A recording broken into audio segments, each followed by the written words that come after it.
ప్రభునందు మాకు అత్యంత ప్రియులైన దేవుని ప్రజలందరికీ ఈ ఉదయకాల సమయంలో యేసుక్రీస్తు వారి శ్రేష్టమైన నామం పేరిట శుభాలు తెలియజేస్తున్నాను. మన దేవుడు గొప్పవాడు, పరిశుద్ధుడు. అపోస్తలుడైన పౌలు అంటాడు హెబ్రీయులకు రాస్తూ, పవిత్రుడు, నిర్దోషి, నిష్కల్మషుడు, పాపుల్లో చేరక ప్రత్యేకంగా ఉన్నవాడనే మాట రాశాడు. మనం ఆరాధించే దేవుడు పరిశుద్ధుడు కాబట్టే తనను ఆరాధించే వారందరూ కూడా పరిశుద్ధతలో ఎదగాలని దేవుడు కోరుతున్నాడు. దేవుని ఆరాధించడానికి మనకు ఉండాల్సిన ఒక అర్హత ఏంటంటే పరిశుద్ధత. పరిశుద్ధమైన అలంకారాలు ధరించుకునే దేవుని మనం స్తుతించినప్పుడు, ఆయన ఆరాధించినప్పుడు మన జీవితాల్లో గొప్ప కార్యాలు జరుగుతాయి. మన చుట్టూ ఉన్న వాతావరణం మారుతుంది. వర్షిప్ చేంజెస్ అట్మాస్ఫియర్ అని దేవుని సేవకుడు అంటాడు. ప్రభువుని ఆరాధించడంలోనే మన పరిస్థితులు మారతాయి. ఉదయాన్నే లేచిన తర్వాత మనం దేవుని స్తుతించి ప్రార్థన చేసుకుని వాక్యాన్ని చదివిన తర్వాత ఒక వాగ్దాన సందేశాన్ని బైబిల్లోంచి మనం వింటున్నాం. దేవుని వాగ్దానాలు అమూల్యమైనవి, వెలకట్టలేనివి, అత్యధికమైనవని పేతురు భక్తుడు రాశాడు కదా. వాగ్దానాలు ధ్యానం చేయడం వలన ఖచ్చితంగా మనలో గొప్ప ధైర్యం ఉంటుంది. ఎందుకంటే ఈ వాగ్దానాలు దేవుడు ఇచ్చాడు కాబట్టి ఖచ్చితంగా మన జీవితంలో వాటిని నెరవేరుస్తారు. ఈరోజు వాగ్దానం కోసం ద్వితీయోపదేశకాండం 7వ అధ్యాయం 6వ వచనాన్ని చదువుకుందామా? Deuteronomy chapter 7 and verse 6. Bible ఉన్న వారందరూ తెరవండి. నీవు నీ దేవుడిని యెహోవాకు ప్రతిష్ఠిత జనము. నీ దేవుడిని యెహోవా భూమి మీదనున్న సమస్త జనముల కంటే నిన్ను ఎక్కువగా ఎంచి నిన్ను తనకు స్వకీయ జనముగా ఏర్పరుచుకొనెను. ఎంత చక్కని మాట, ఎంత ధైర్యం ఇచ్చే మాట. ప్రియులారా గమనించండి, పాత నిబంధనలో దేవుని ఫోకస్ అంతా కూడా ఇశ్రాయేలు మీద ఉంది. God's focus was on Israelites in the Old Testament. But when Jesus died on the cross, యేసు ప్రభు శిలువ మీద చనిపోయిన తర్వాత సంఘము ప్రారంభించబడినప్పుడు దేవుని యొక్క ఫోకస్ ఇప్పుడు సంఘం మీద ఉంది. సంఘములో ఎవరున్నారంటే ఆయన రక్తము చేత కడగబడిన వారు, కొనబడిన వారు ఆయన సంఘంలో ఉన్నారు. వారు ఏ ప్రాంతానికి చెందిన వారైనా, ఒకప్పుడు ఏ మతాల్లో, ఏ కులాల్లో, ఏ వర్గాల్లో వాళ్ళు ఉన్నప్పటికీ ప్రభువుని అంగీకరించిన తర్వాత దేవుడు వారందరినీ ఒక కుటుంబంగా దేవుడు చేశాడు. సో ఈ వాగ్దానాన్ని మనం సంఘానికి ఆపాదించగలిగితే దేవుణ్ణి అంగీకరించిన వారు ప్రతిష్ఠిత జనముగా ఉన్నారు. మనం దేవునికి ప్రతిష్ఠించబడ్డాం. ఆయన కొరకు మనం జీవిస్తున్న ప్రజలుగా ఉన్నాం. పేతురు భక్తుడు ఇదే అంటాడు, ఒకప్పుడు మనందరం చీకట్లో ఉన్నాం, కానీ యేసు ప్రభు మనందరినీ తన వెలుగులోని తీసుకొచ్చాడు. ఈ వెలుగుకు ఆయన పెట్టిన పేరేంటంటే ఆశ్చర్యకరమైన వెలుగు అన్నాడు. మార్వెలస్ లైట్ అనే మాట అక్కడ రాయబడింది. ఎప్పుడైతే మనం వెలుగులోనికి వచ్చామో మనకు కొన్ని విషయాలు అర్థమవుతున్నాయి. అవి ఏంటి అంటే, మనము ఏర్పరచబడిన వంశం అన్నాడు, దేవుని సొత్తైన ప్రజలం అన్నాడు. ఎందుకు అంటే ఆయన స్తుతులు లేదా ఆయన స్తోత్రమును ప్రచురించడానికి దేవుడు మనల్ని ఏర్పాటు చేసుకున్నాడు. మనము ప్రతిష్ఠిత జనముగా ఉన్నాం. We are dedicated to God. God has chosen us. దేవుడు మనల్ని ఎన్నుకున్నాడు, ఏర్పాటు చేసుకున్నాడు. అంత మాత్రం కాకుండా భూమి మీద ఉన్న సమస్త జనముల కంటే నిన్ను ఎక్కువగా ఎంచి అనే మాట. లోకంలో చాలా తారతమ్యాలు ఉన్నాయి. There are so many differences in the world. నీ కులాన్ని బట్టి నేను తక్కువగా చూసేవాళ్ళు ఉంటారు. నీ స్థాయిని బట్టి, నీ అంతస్తుని బట్టి, నీ ఉద్యోగాన్ని బట్టి, నీ రూపాన్ని బట్టి, నీకున్న ఆస్తిపాస్తులను బట్టి తక్కువగా చూసేవాళ్ళు చాలామంది ఉన్నారేమో. నీకేదైతే లేదో దాన్నే చూసి ప్రజల్ని నిందిస్తారు, అవమానిస్తారు. కానీ దేవుడు ఏమంటున్నాడు తెలుసా?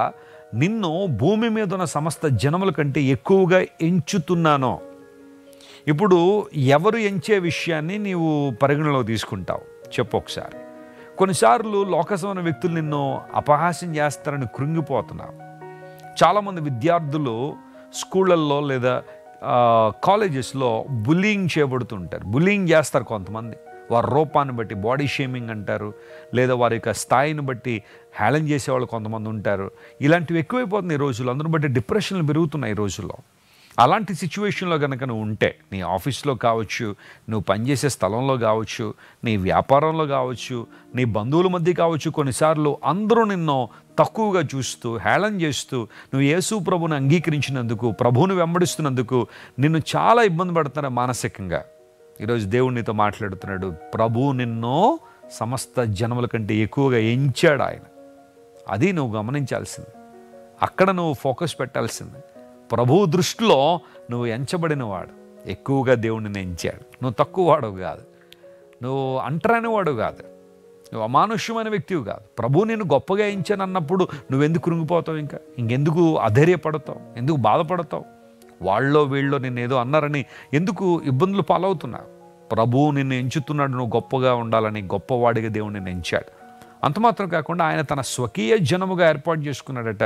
ఇంగ్లీష్లో ఏముంటుందంటే God has chosen us to be special people అనే మాట రాశాడు. ప్రత్యేకమైన జనాంగం. దేవుడు మనల్ని ప్రత్యేకపరిచాడు తన ఉద్దేశాల కోసం. అందరితో కలిసిపోయే మనస్తత్వం కాదు దేవుని బిడ్డలది.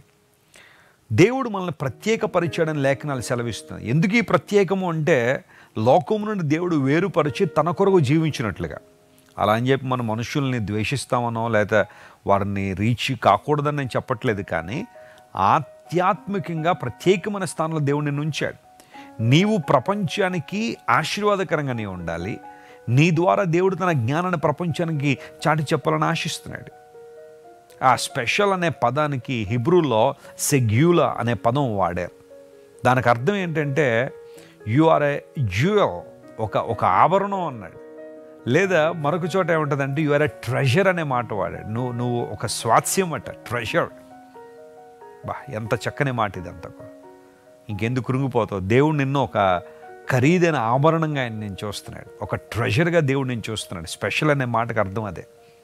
సుమారుగా ఒక 8 సార్లు పాత నిబంధనలు ఆ మాట మనం చూస్తాం. ప్రియులారా, God made you a special people. కృంగిపోద్దు, అధైర్యపడద్దు. దేవుణ్ణి ఆరాధించండి, ప్రభువుని స్తుతించండి.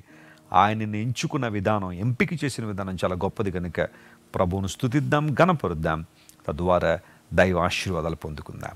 చిన్న ప్రార్థన చేస్తాను.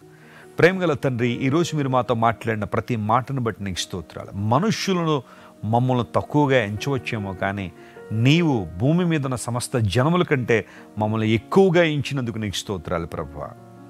నీ ఎంపిక గొప్పది కనుక నీకు స్తోత్రాలు చెల్లిస్తున్నాం. మమ్మల్ని ప్రత్యేకమైన జనాంగంగా నువ్వు చేసినందుకు నీకు స్తోత్రాలు చెల్లిస్తూ, ఈరోజు ఈ వాగ్దాన సందేశాన్ని వింటున్న మా ప్రియులు మీరు బలపరిచి, ధైర్యపరిచి అన్ని విషయాల్లో స్థిరపరచమని కోరుతున్నాను. అయ్యా, అద్భుతాలు చేయండి. స్వస్థత లేని వారు స్వస్థత దయచేయండి. కృంగిన వారు లేవనెత్తండి. ఆర్థికంగా చితికిపోయిన వారిని లేవనెత్తండి ప్రభువా. సమృద్ధిని జీవాన్ని ప్రతి ఒక్కరికి దయచేయండి.